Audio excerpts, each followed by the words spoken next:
Hey guys, in today's video is about fermentation of cassava. Some people call it buru buru, some call it water fufu, we call it akpu or loi loi. That is what I'm going to be sharing with you guys in this video. And in this series here, in this method, I will be doing about 2-3 series to show you guys different ways you can achieve fermentation of your cassava. So the first method in all is getting a very healthy cassava like this and then peeling them. So let me quickly peel this cassava and then come to you guys later. So first thing is cut them.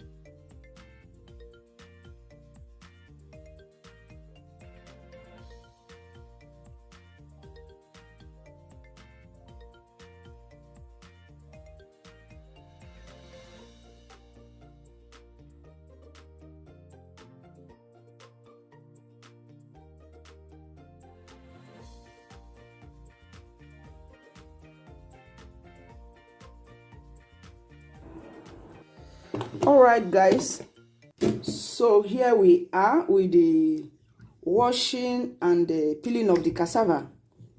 So actually what will happen here is that, most people traditionally, let me just put it that way, traditionally the cassava will be washed, will be peeled and washed, then it will be soaked in water for like between 3 to 5 days for me to ferment. But in this method, that is not the case here. I will still do that series anyway. So here I will just blend the cassava and ferment it. The one good thing about this method is that the entire cassava will be fermented. You don't have to be afraid that some will not ferment, as is always in most cases, thereby adding catalyst to it. So in this method, everything will be fermented. You are not afraid of maybe some will be fermented and why some will not. Or you don't even need to add catalyst. And you see this strange root, what we call it, you don't have to remove it in this system. You just have to blend, crush everything together. So I will peel off these dark sides.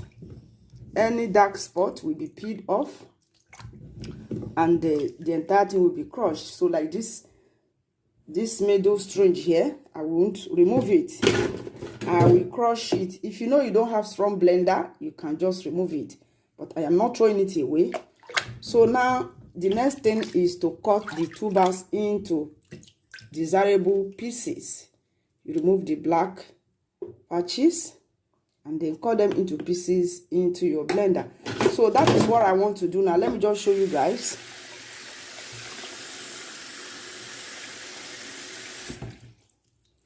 Cut into pieces.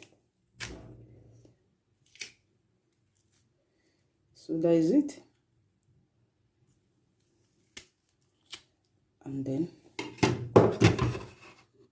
put in my blender.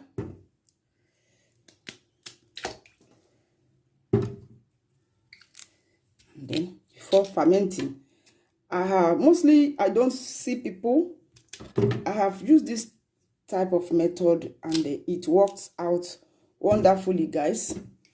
So now I've added water. Look at the level of the water. And our aim here is not to add much water, but rather just to make it in pasty form.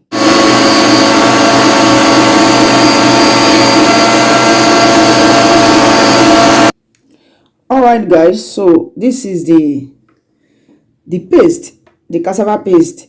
So in case if you add so much water, you can just turn it into a strainer like this and strain off the excess, because it's better if it's in a pasty form, or not, or running, bit running like this. So if you have too much water, let me just show you guys how it looks like.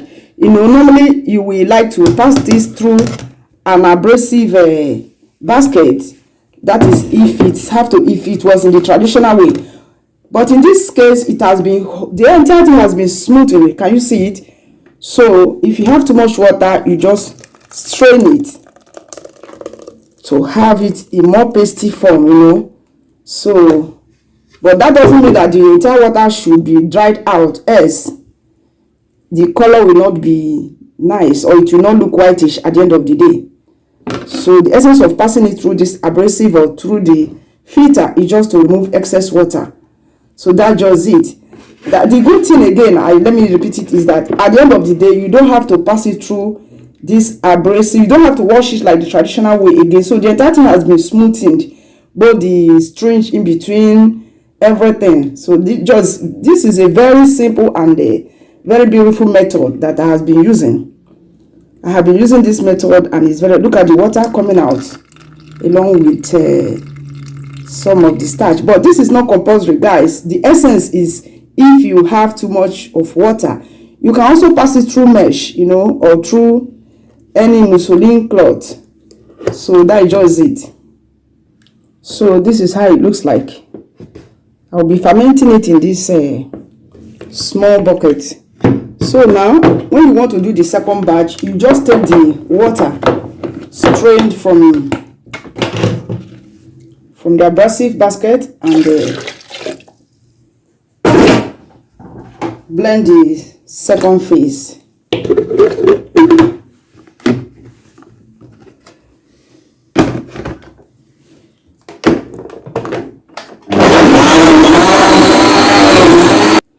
Okay guys, finally, this is all I have. Let me raise it up for you guys to see. This is the paste, cassava paste, raw cassava paste, ready to be fermented. So guys, let me say here that you make sure you have water on top, so that the top won't get darkened after 3 to 5 days by the time you'll be fermenting it. Although it doesn't matter, because you can always scoop it out. So now this cassava paste is ready to be fermented. So I hope you guys understand what I'm trying to do here. It's just the same traditional cassava, fermentation we normally do. We call it water fufu or plakali, apple, loi, santana, whichever. The only difference here is that I blended the entire cassava and ferment it. That's just the only difference. And here, guys, I have used these methods compared to the other one. I find this one better, because this one, after 3 days, you only either you keep it or you just dry it. Unlike the other one, you have to pass it through abrasive basket and the rest things. So right now, I will be adding the water I strained. This is the water and the starch on top, so that it won't get dried out. And the other thing is that later you find out that the water itself will be on top. The water you use in blending it, you will see it on top. So here is the starch, and that's just the starch. In case if you don't want much starch in your fufu, you can remove it. But after fermentation, just like the other traditional process. So yeah, that is it, guys. So the water will come up later to keep the fermentation flowing.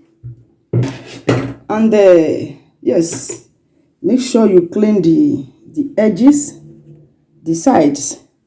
Then you cover it properly and keep it in. Hey guys, so it's exactly 72 hours from the fermentation of our cassava flour.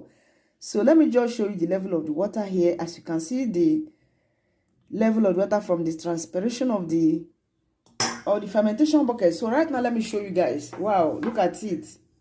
Guys, I just wish you are here in person to see the beauty of this fermentation.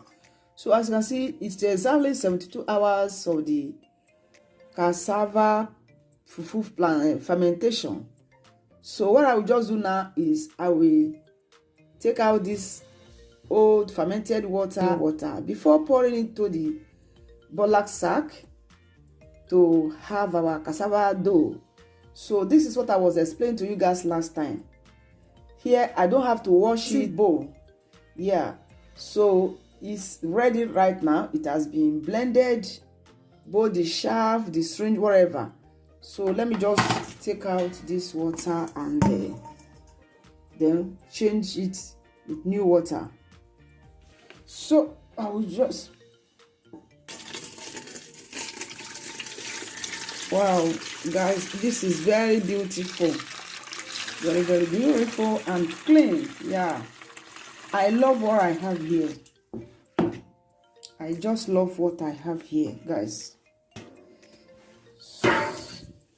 So let me just show you guys. Look at it. Wow, you see? So the problem of washing it after fermentation is gone. You don't have to do that again. I love this system. I think this one is most effective and time saving. Just blend it, blend your cassava, wash it, blend it, and ferment it. Look at it. Wow, I love this, guys. This is so nice and very clean. So now I will pour it. You can wash it if you want, but I don't think it will be necessary. For me, it's already okay. It's already okay. So I will just pour it into sack and they keep it overnight for the waters to get out completely. If you want, it's pronto, it's ready to be cooked. If you want to make your fufu like this, but I want to dry it, I want to transform it into powderish form. So okay, so now I'm pouring it into this sack to get the cassava dough. So this will be after 24 hours overnight. Okay guys, so this is the heavy object I place on our fermented cassava paste to achieve the dough. So right now I will be lifting them because it's already 24 hours and the waters, I mean the cassava is okay. So very heavy objects, and so this is our cassava dough, guys. Wow,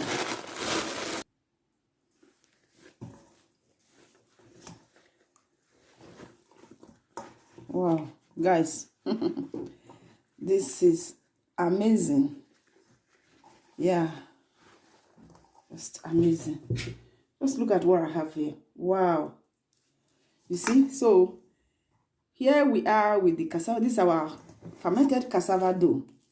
Yeah, so this one is ready now. So if you want to make your fufu, it's already pronto, right from when it was pasty. So here is cassava dough. And what happened here is that I want to dry this in my dehydrator. So transform it into cassava, powder. So let's, okay guys, so right now our cassava dough is already on the dehydrator. You can see it's already on the dehydrator racks. So I'll just set it on a very low heat. So okay guys, so few hours, here we have our cassava fufu powder. It has dried.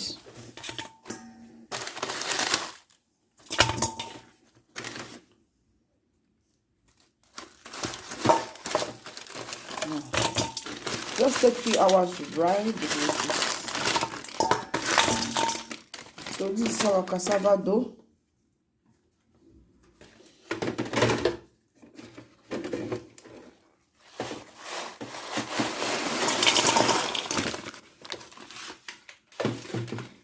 So here we are guys. Actually it's ready now. If you want to make your fufu, you can simply scoop the amount you want and then soak it in the water, and then here you go with your fufu, or better still, you can powderize it.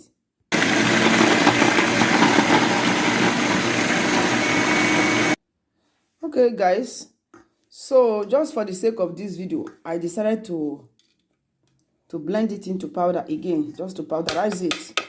Otherwise, if it's for me alone, I wouldn't have done that. Merely soaking it in the water, the entire thing will be, we go back to paste.